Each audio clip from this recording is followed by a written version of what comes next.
mas may laban-laban na siya sa buhay. Kasi nabawasan na yung kalaban niya. Ang hirap kaya yung lumalaban ka sa buhay, patong-patong yung pinalabanan mo. Hindi pa natatapos yung isa, meron na namang isa. Ang hirap lumaban na parang walang katapusan yung kalaban. Napanood nyo yung John Wick, lalong-lalo na yung train. O diba, hindi maubos-ubos yung kalaban mula una hanggang huli. Kahit naman hindi siya namamatay, tingnan nyo naman, nakaganon na.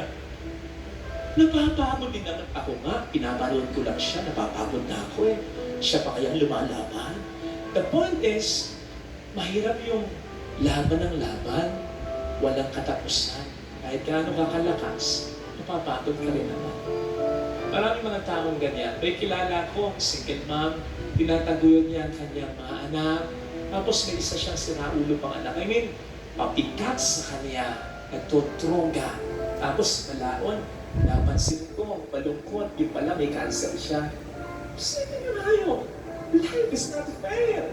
Katulad yan ng mga magulang na matanda na nagtatrabaho pa kasi irresponsable yung kanyang mga anak, kaya yung mga apo niya, umaasa pa rin sa kanya. Matanda na siya.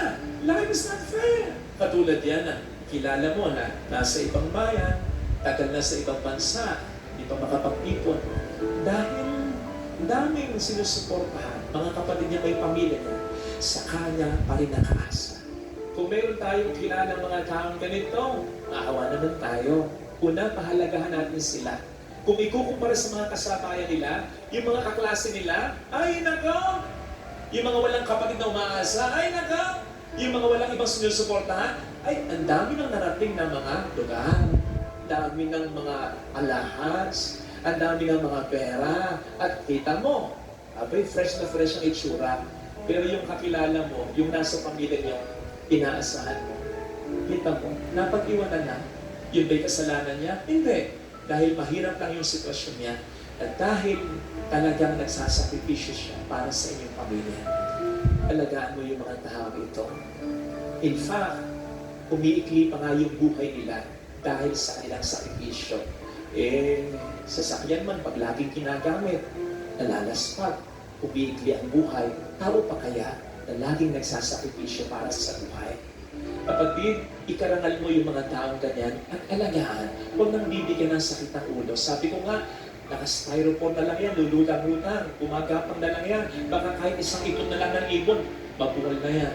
Huwag mong bibigyan ng sama ng loob, ng sakripisyo. Yun pala, malaking tulong mo na sa mga taong ito.